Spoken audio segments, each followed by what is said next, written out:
नमस्कार। बनारस से मैं विकास उपाध्याय। आज धर्म और संस्कृति की राजधानी काशी में बरेली के सुप्रसिद्ध स्थान मनोना धाम के महंत जी उस क्षेत्र में एक लंबी ख्याति रखते हैं, जिनके पूरे देश के अंदर लाखों अनुयायी हैं और बाबा सिद्ध प्राप्त हैं और स्वयं राजस्थान जैसी भूमि पर स्थापित खाटू श्याम जी के परम भक्त हैं और उनकी भक्ति से मिली शक्ति के आधार पर बाबा बरेली क्षेत्र में मनोना धाम क्षेत्र में न जाने कितने लोगों का कल्याण कर रहे हैं। और यह मेरा सौभाग्य है कि काशी में बाबा का आज आगमन हो गया है।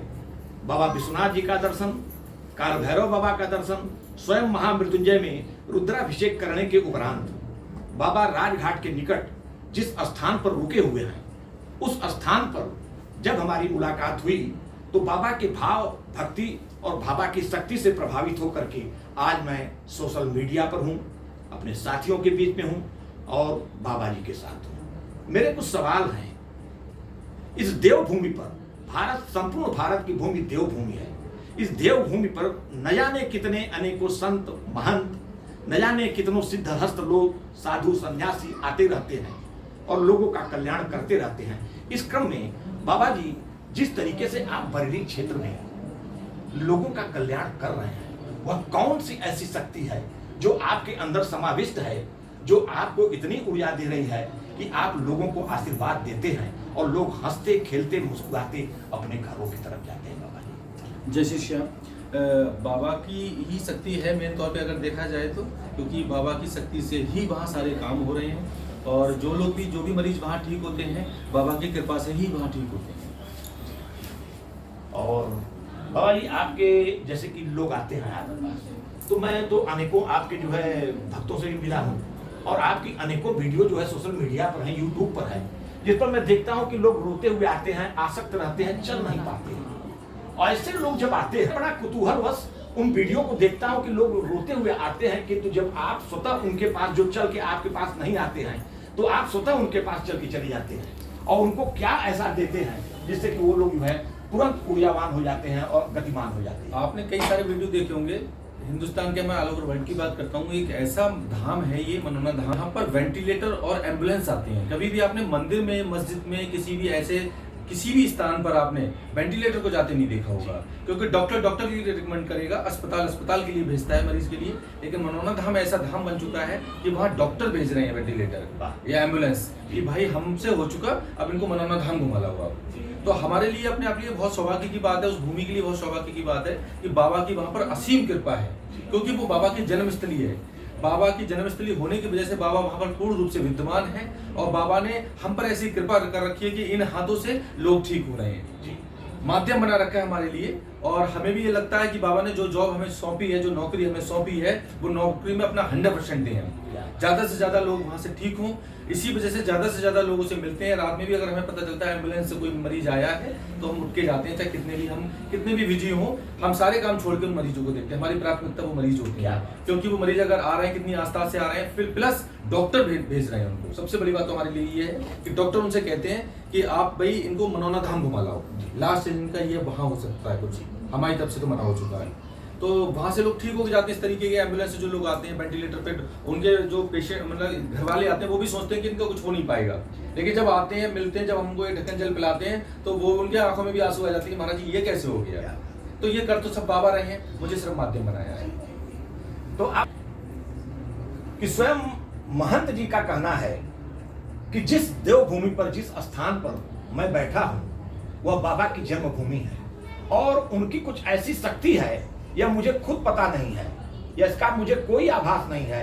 सिर्फ मैं उनके सेवैत के रूप में वहां बैठा हुआ हूं और इस तरह के लोग आते हैं और मैं उनके निर्देशानुसार लोगों के लिए 2 कदम आगे बढ़ाता हूं और लोग हंसते खेलते अपने घरों की तरफ जा रहे हैं। ये इसका प्रत्यक्ष उदाहरण आज हम आपको इस कैमरे पर काशी में स्वयं मनोना धाम के सिद्धहस्त मैं आपको मिलवा रहा हूं, जिनके देश में लाखों अनुयायी हैं। बाबा जी एक सवाल और है कि इस कार्य में आप जो है शिक्षा दीक्षा लेने के बाद की जन्म से ही आप इस कार्य में उतरे, आप कब से इस कार्य में आप आए? देखो, आध्यात्मिक तो परिवार हमारा शुरू से ही रहा है। बाबा ने सन 65 में चारों धाम किए थे।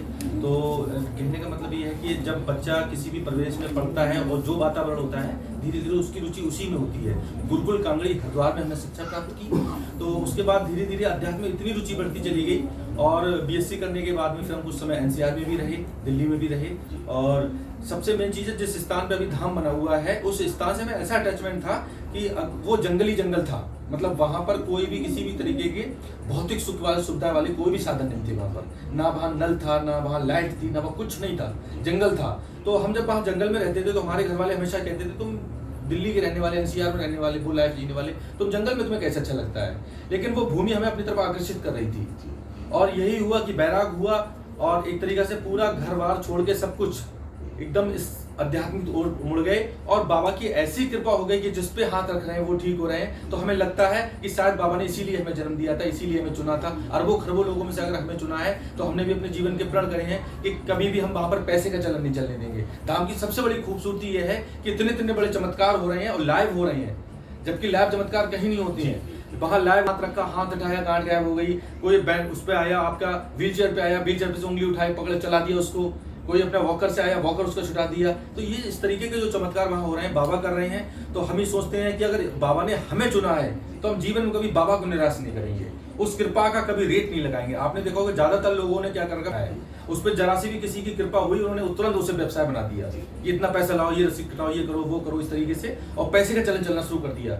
वहां पे 40 से 50 बीघा पार्किंग निःशुल्क है हमारी, 1 रुपए की चीज नहीं। वहां पर कोई भी अगर किसी की जेब में 10 रुपए भी नहीं है तो अब भी वो हमसे मिल सकता है, दर्शन कर सकता है, कृपा पा सकता है। कृपा का वहां कोई रेट नहीं है।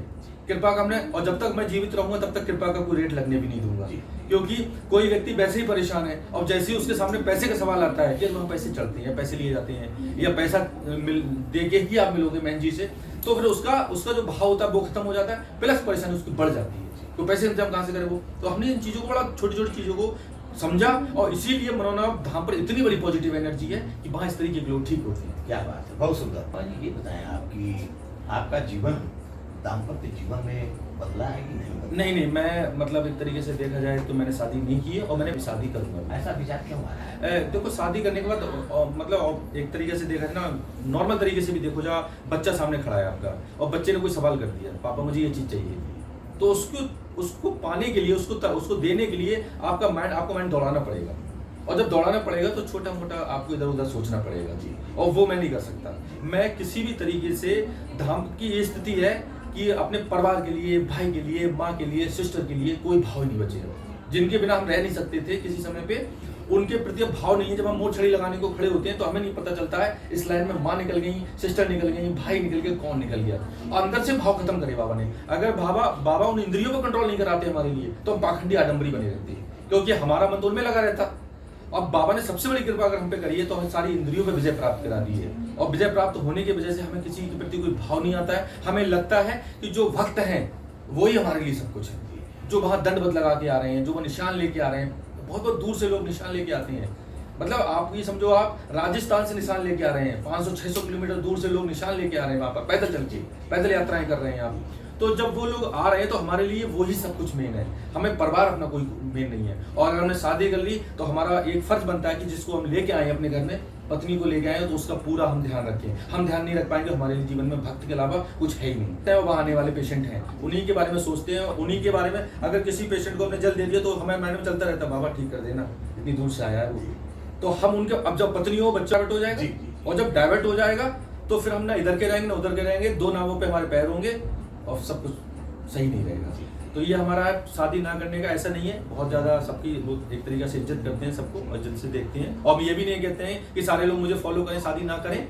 शादी भी बहुत जरूरी है, वो भी करना चाहिए, सबसे अच्छा गृहस्थ जीवन माना जाता है। तो अब भाई हमें बाबा ने इसलिए चुना तो हम वो कार्य कर रहे हैं। जी जी जी। अच्छा बाबा जी, ये बताएं कि आपके पास तो ज्यादातर जो है ग्रामीण क्षेत्रों के आसक्त परिवार, कमजोर परिवार, निर्धन परिवार, समाज के अंतिम व्यक्ति, इस टाइप के लोग जिनके पास धन नहीं है, वैभव नहीं है, सुविधाओं से वंचित है, अस्पतालों तक नहीं पहुंच पाते हैं, उनके पास लंबा जेब खर्च नहीं है, इसी तरह की भीड़ से ज्यादातर, हाँ 90% भीड़ हमारे पास इसी तरीके की। वही मैं देख रहा हूँ कि जब इस प्रकार के लोग जब लाभ पाने लगते हैं तो इस समाज के अंदर महिमा मंडित कुछ प्रभावशाली लोगों की बड़ी बड़ी गाड़ियां जो है जैसे बाबा लोगों के इर्द गिर्द मंडराने लगती है, गिरने लगती है।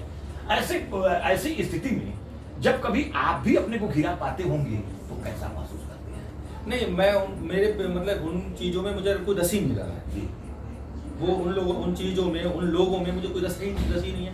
मैं बहुत सारे, मुझे ये नहीं पता होता है कि कहाँ से व्यक्ति आया है, और वो बहुत अपने घर का बहुत उद्योगपति होता है, हम उसको भी कहते हैं जाओ लाइन में लगो जाके। अब वो हमारा चेहरा देखता है कि यहाँ तो भी, और फिर सेवादारों से मिलता है, वो 150 सेवादार काम पर, उनसे कहता है कि महाराज जी से कुछ ले देंगे, कुछ दर्शन हो जाए। सेवादार डांट देते हैं उसको कि महाराज जी 1 रुपये नहीं लेते हैं, और डांट और देंगे, भगा देंगे आपके लिए, आप लाइन में लग जाओ चुपचाप। तो उसे मजबूरी में लाइन में लगना पड़ता है। और फिर जो आगे गरीब लगा हुआ लाइन में, जो अपने से पीछे को देखता है, किसी अमीर को लगे तो उसे सुकून मिलता है कि ये दुनिया में ऐसा धाम है जहाँ करोड़पति मेरे पीछे लगा, ट्रिली से आया, बहुत अच्छा। और जिसकी फॉर्च्यूनर बाहर खड़ी है फिर भी मेरे पीछे लगा है और आराम से हल्के हल्के बढ़ रहा है। मेरे जीवन का सार ये है कि सबको एक समान, ईश्वर जब सबको एक समान देखता है तो हमें भी वहां पर एक समान समझना चाहिए। पैसे का कोई चक्कर नहीं। यहाँ इस क्षेत्र के भी बहुत सारे लोग गए हैं, उनसे भी आप सारी चीज़ों का जानकारी ले सकते हैं। आप धाम पे आइएगा और आपको यही महसूस होगा, सबसे अच्छा आपको लगेगा, सबसे पहुँचते ही आपको खुशी मिलेगी। आपके माइंड में कोई स्ट्रेस नहीं होगा ये मुझे पैसा खर्च करना है, बिल्कुल फ्री। जिस लाइन में सब लगे उसमें आप लग जाओ, आराम से मिलो, आराम से दर्शन करो। कोई ये नहीं आपके प्रसाद है नहीं है तो आपको दर्शन नहीं होंगे। प्रसाद है, आप केवल एक गुलाब का फूल लेके चले जाओ बाबा को, केवल भाव लेके चले जाओ। वहाँ कोई ये मतलब ये पाबंदी नहीं कि आपने यहाँ गाड़ी लगाई तो आपको प्रसाद लेना है, आपको ये करना है, वो कुछ नहीं है। आप बिल्कुल आप बाबा के भाव में जाएं, आप डायरेक्ट बाबा से दर्शन करें, डायरेक्ट मुझसे। और मैं आपसे ये भी नहीं पूछूंगा कि आप कैसे आए हो, कहाँ से आए हो, कौन हो, क्या हो। सिर्फ आप अपनी हमें समस्या बताओगे, हम आपको आशीर्वाद देंगे, जल पढ़ के दे देंगे। सेम प्रक्रिया सबके लिए। आप चाहे करोड़पति हैं, चाहे बिल्कुल आप किसी से मतलब एकदम नॉर्मल हैं, आप बिल्कुल भी, हमें कोई फर्क नहीं उस चीज़ से, क्यों हमें पैसा लेना नहीं है तो हम करोड़पति या गरीब में अंतर क्यों करें। जिसको पैसा लेना होता है वो तुरंत अंतर कर लेता है कि इनसे लेना, इनसे नहीं लेना। तो उसके भाव बदल जाते हैं, उनका एक्टिविटीज बदल जाए, बॉडी लैंग्वेज चेंज हो जाती है। हमारी बॉडी लैंग्वेज चेंज नहीं होती है। आप आपकी थपकी मारा लगाएंगे, गरीब आएगा उसकी थपकी लगाएंगे, हमें क्या करना भैया। आपसे हमें कोई लालच ही नहीं है। लालच में ही तो इंसान के भाव बदलते हैं, बॉडी लैंग्वेज चेंज होती है। हमारे लिए कोई पता ही नहीं है कि आप हमें क्या दोगे, क्या क्या।